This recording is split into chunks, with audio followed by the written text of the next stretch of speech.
After a couple of hours of playing Sephonie, I paused the game, came away from a break, and I thought to myself, am I enjoying this? Because I'm not sure I am.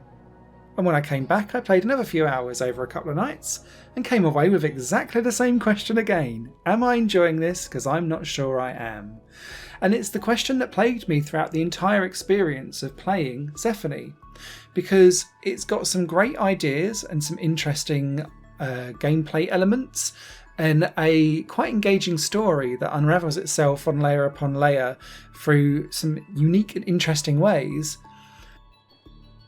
But then it saddles it with some archaic control schemes, some obscure level design elements, and a match 3 puzzle game that doesn't feel fully complete. So I'll try and explain myself, because this is a complicated and complex game, and I think your mileage will greatly vary depending on how you feel on certain things. This game can be broken down into 3 very distinct sections. Section 1, which is probably its strongest element from my point of view, is the storytelling element, because you'll spend an awful lot of your playtime in Sephonie reading and engaging in the story. You follow 3 researchers who shipwreck onto the Isle of Sephonie, but they were kind of on their way there. It's just they didn't mean to shipwreck, and they've come with this link system that's attached to them, and it's basically trying to link their brain's emotions, feelings and spirit to various different life forms that are on the Isle of Sephonie itself, because it's seen as a uniquely biodiverse environment. Now, the Isle of Sephonie also has its own spirit, personality, emotions, empathy and all of that kind of thing. And so as they start to intermingle with each other, the 3 researchers start to find out more about each other, but then more about the island and the island about them, and their fates become intertwined in unique and interesting ways.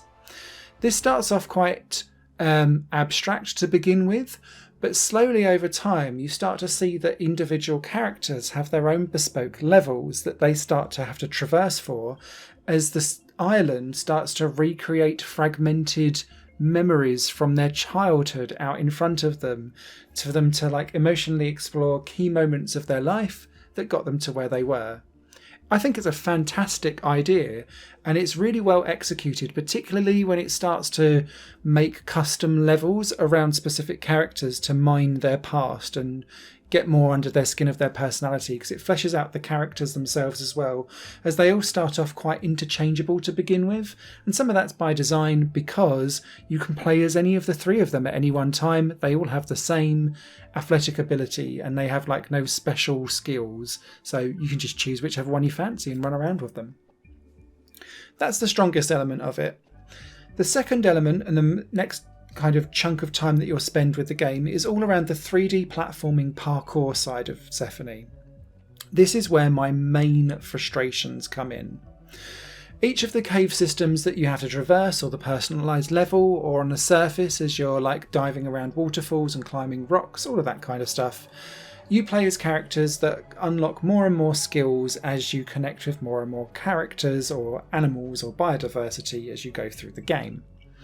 So you'll start off being able to walk, jump, sprint.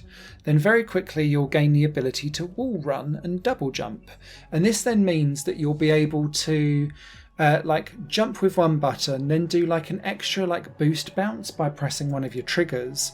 But that trigger is also the sprint button, which you can press and hold, and then if you jump, it will then and you're staying sprinting, you'll latch onto a wall and then wall run in a kind of rainbow arc, so you'll go up and then you'll come back down again the other side. This sounds all quite good in theory, and then you'll start to get additional things like bounce clouds or feathers that you can hang on to and glide for a couple of seconds, or it could be that you've got these mushrooms on the wall that allow you to re-energize your secondary jump again. The idea is that Sephonie wants you to chain all of these things together to get across vast chasms in cavernous environments. Try saying that 3 times in a row. But there's a distinct problem. with the way how the controls are implemented, and less so perhaps with the level design. The level design I felt was slightly awkward because you revisit the same places over again as more and more things become available to you, so you can go in different directions as like hub caves. But sometimes actually understanding where you're supposed to go is a bit obscure, I found. But the main issue that I had with this is the way how the controls are implemented. And I'll try and give an example. When I played early PlayStation and late PlayStation 1 titles that were in 3D, quite often you were having to line up your jumps on like compass points. You'd be able to jump forward, left, right, back, and maybe in 8 directions. And remember when we jumped to the PlayStation 2 era, speaking to all of you older people like me, that then gave the ability to be less like directive in the exact compass direction of where you'd used to jump to.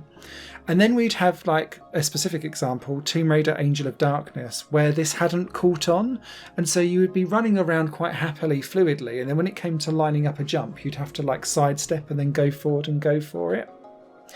Sephonie has the like reverse problem. It's the best way that I could describe it. So you have a slightly clunky and like compass-based direction that you can run around. But when you try to then pull off your moves, the game is trying to be too over helpful, and it will start to clump you onto walls that you don't want to run on, or it will do an extra double jump and send you off in the wrong direction because the camera hasn't caught up with you. And it's trying to be overly helpful by like swinging around cameras or clumping you onto walls or feathers or extra animals. But it's trying to overdo things, and then it undoes the work that you're trying to do to try and get yourself in the right position. I spent probably 2/3 of my parkour time with this game fighting the controls and the camera and feeling stupid. And like, I know I'm not the best gamer and I take time to kind of get my way through a game, but this felt needlessly complicated and frustrating and difficult. And then like the level design started to almost accentuate the fact that this is supposed to be tricky. So there was a specific part where there's mushrooms on a wall that when you wall jump and kind of bounce over, if you hit these mushrooms, they'll just push you off again. How frustrating when you're already having to argue with the camera and the controls that are trying to be overly helpful and sticking you in the weird and wrong places anyway. And then it just mushroom bounces you off the wall back down to the beginning of your journey back up again. Frustration. And that kind of level design continues throughout, and I got really, really annoyed and frustrated and disenchanted with the game. The third element of Sephonie is a match 3 puzzle, and this is occurring whenever you go to link with an animal or something from the biodiversity. And initially, I really enjoyed the match 3 puzzles until I realised that it's really difficult to fail it. And so you go from the parkour element being ridiculously difficult for me to the match 3 element of the game that doesn't feel like it's had its challenge bottomed out right. So you get given these randomised Tetris style blocks that you can put into various different like squared environments. Reminded me a little bit of Chime actually, the way how it all pulls together. And the idea is that you need to tessellate them all together so that you've got matching colours of 3 or more of either the red, the green or the blue types of squares. You have a limited set of moves, but so long as you score a certain amount of points, you get those moves again. And you only lose some health if you fail to score some of these like low threshold of points. But so long as you don't spam things down randomly, you generally hit that mark, so it's a really low bar to get over. The other thing with this match 3 game, which I quite enjoyed though, was that there's lots of special tiles, and these are specific depending on the type of animals that you get. So this match 3 puzzle game actually had a lot of interesting variations to it. It's just, it was really easy. So I was like, oh cool, that's a cool twist. This one generates blocks that you need to place blocks next to in order to crush and then get more out of it. These blocks triple the points if you've got green on green and blue on blue and red on red. And then there's like these things that move around and teleport and change the colours of your blocks. All great, still super easy. And so the intrigue from that was just seeing what else they did with this match 3 mechanic as you went up to different animals and creatures and linked with them. Now, none of these 3 like gameplay sections really overlap particularly, so it feels like separate games that have been crushed together. And I don't mind that so much because it means that you get a variety as you go through the game's experience.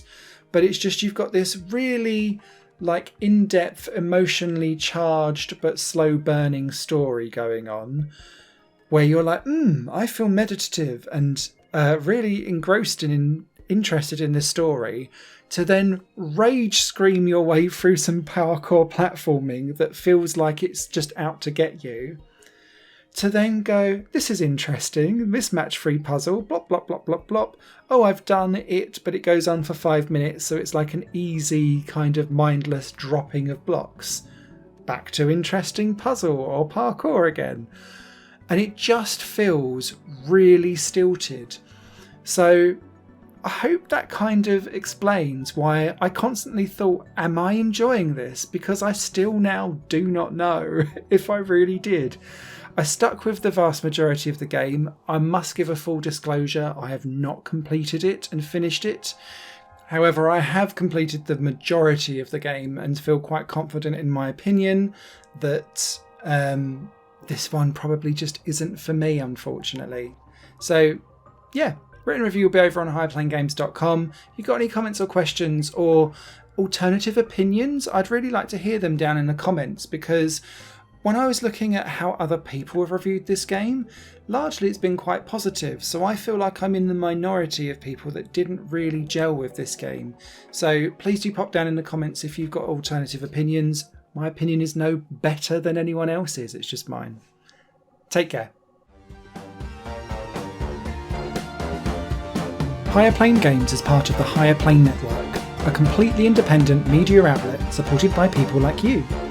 The goal is to create the best possible content that cultivates a richer indie scene for games as well as music and entertainment. To find out more and to get involved, visit patreon.com/higherplane-network. Your support makes all the difference, and in return you'll gain access to bonus content and downloads. Thank you for watching.